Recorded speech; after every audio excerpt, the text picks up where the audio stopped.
오늘 시편 51편의 표제를 보면 다윗의 시 인도자를 따라 부르는 노래, 다윗이 밧세바와 동침한 후 선지자 나단이 그에게 온 때 하고 그 배경을 기록하고 있습니다.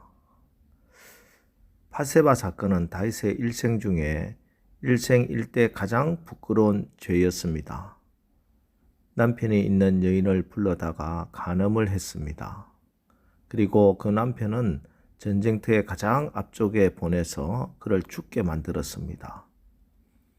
간음과 살인죄, 그리고 이웃의 아내를 탐했으니 10계명 중에 3가지나 범한 죄인이 되었습니다. 하나님의 율법 가운데 한 가지만 범해도 무서운 일인데 3가지나 한꺼번에 범했으니 이 죄가 어찌 크다 하지 않을 수 있겠습니까? 게다가 다윗은 그 죄를 숨기고 있었습니다. 그러던 어느 날 나단 선지자가 다윗을 찾아와서 그의 죄를 지적합니다. 이렇게 선지자 나단을 통해서 자기의 죄를 책망받게 되었을 때 그제야 다윗은 자기의 심령이 어느새 죄를 죄인 줄로 깨닫지 못할 만큼 둔감해져 있었으며 지은 죄를 곧 하나님께 회개할 줄 아는 반사신경이 사라져 버린 것을 통감하게 됩니다. 1절과 2절을 보겠습니다. 하나님이여 주의 인자를 따라 내게 은혜를 베푸시며 주의 많은 긍휼을 따라 내 죄악을 지워주소서. 나의 죄악을 말갛게 씻으시며 나의 죄를 깨끗이 제하소서. 하나님, 제 심령이 어쩌다 이런 꼴이 되었습니까? 제 심령이 얼마나 더럽고 어둡기에 간음과 살인이라는 엄청난 악을 저지르고도 그것을 죄라고 깨닫지도 못할 정도로 둔감하게 악화되어 있었습니까? 하나님, 저의 심령을 정하고 정직한 상태로 새롭게 해 주셔야 하겠습니다.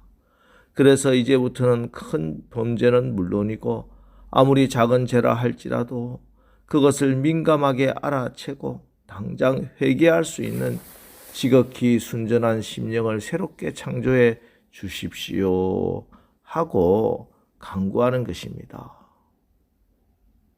그렇습니다. 죄를 짓는 것도 무서운 일이지만 더 무서운 것은 자기의 죄가 죄로 깨달아지지 않는 것입니다.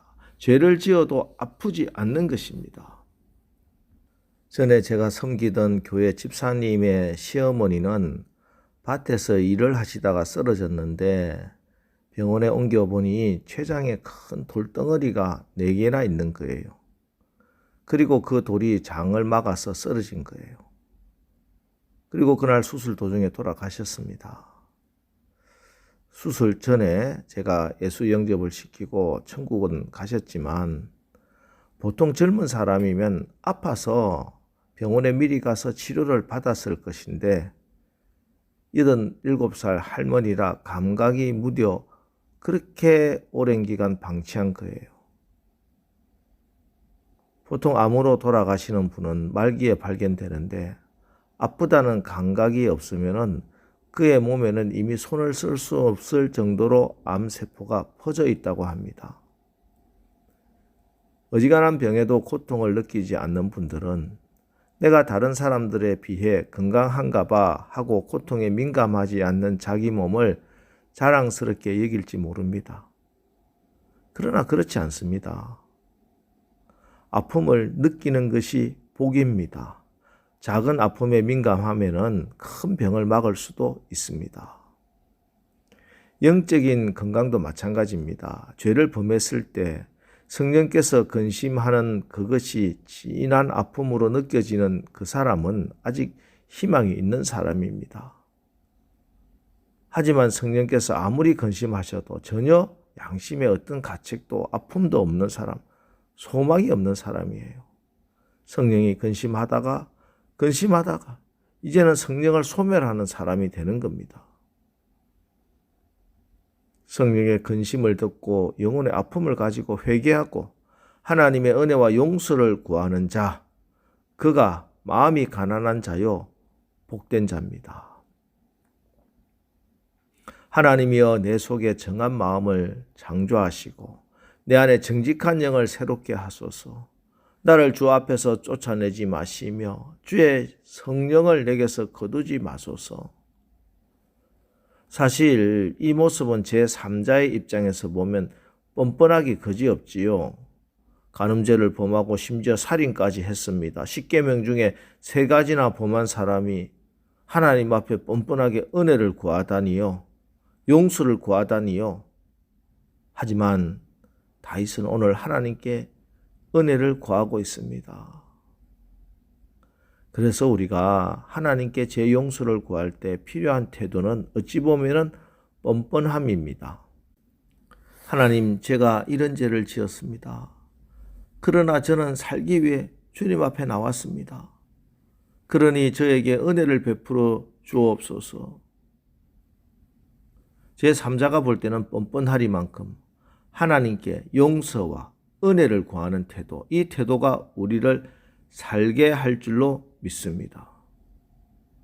물론 죄는 우리에게 상처를 남기지요. 다윗도 이 죄로 말미암아 그의 가정에 영원히 칼이 떠나지 아니하는 하나님의 심판을 받았습니다.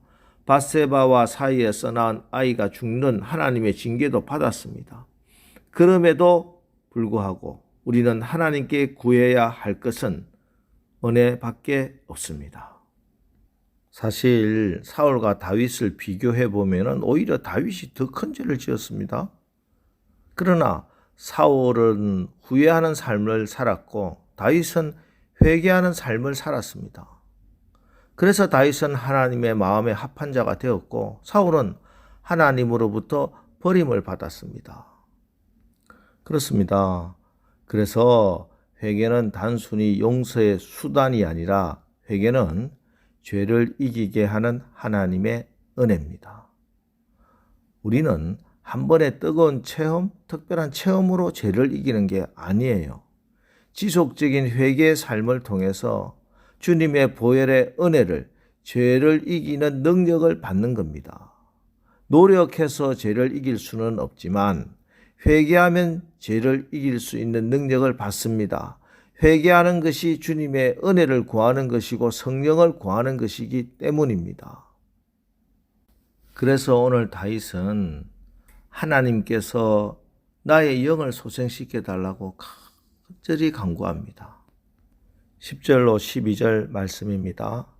하나님이여 내 속에 정한 마음을 창조하시고 내 안에 정직한 영을 새롭게 하소서. 나를 주 앞에서 쫓아내지 마시며 주의 성령을 내게서 거두지 마소서.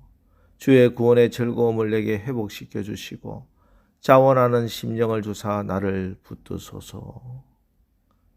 다윗이 이렇게 주의 성령을 나에게서 거두지 말아달라고 간구하는 이유는 사울을 보았기 때문입니다. 사울은 원래 하나님께서 택하신 탁월한 지도자였습니다. 그런데 그가 질투에 눈이 멀고 죄를 지어서 다윗을 창을 던져 죽이려고 했을 때 그의 마음속에 성령이 떠나갔습니다. 하나님의 거룩한 영이 떠나가고 난 이후에 그의 인생이 얼마나 피폐해졌는지 다윗은 직접 눈으로 보았습니다. 그러기에 나의 마음속에 정한 마음을 창조해 달라고, 주의 성령을 나에게서 거두지 말아 달라고 이렇게 간절히 구하고 있는 겁니다.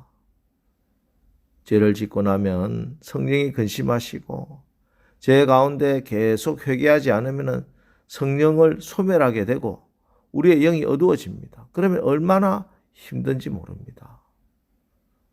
하나님의 사람들은 영이 살아 있어야 성령으로 인도함을 받아야 그래야 기쁨이 있는데 영혼이 잘된 같이 범사가 잘되고 강건해지는 것인데 영이 죽으면 모든 것이 잘못되는 겁니다.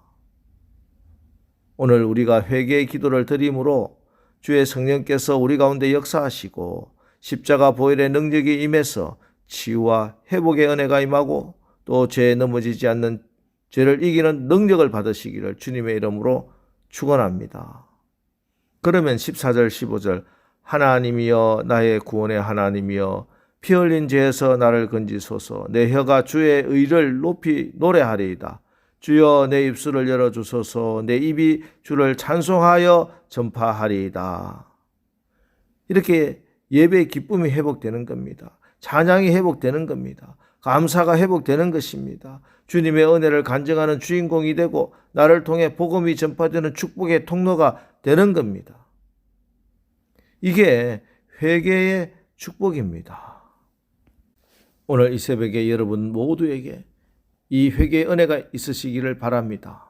그래서 구원의 즐거움을 회복하고 찬송과 증거의 삶으로 회복되고 예배의 기쁨이 회복되어지시기를 주님의 이름으로 축원합니다. 기도하겠습니다. 하나님, 이 시간 나의 모든 죄를 솔직하게 시인하고 자복합니다. 주께서는 회개하는 상한 심령을 긍휼히 여기시고 이 시간 완전하게 우리의 모든 죄를 용서하심을 믿습니다. 우리 가운데 회개의 영이 흘러넘치게 하시고 늘 감사와 찬양으로 하나님을 영화롭게 하는 예배에 승리하게 성령님께서 강력하게 역사하여 주시옵소서. 예수님의 이름으로 기도합니다. 아멘. 자, 이제 성령께서 내 영을 민감하게 하여 나의 작은 죄, 큰 죄 기억나게 하옵소서. 회개의 은혜를 부어주시어 치유와 회복의 역사를 보게 하옵소서. 오늘 말씀 붙들고 우리 합심해서 기도하고 나가겠습니다. 우리 기도하겠습니다.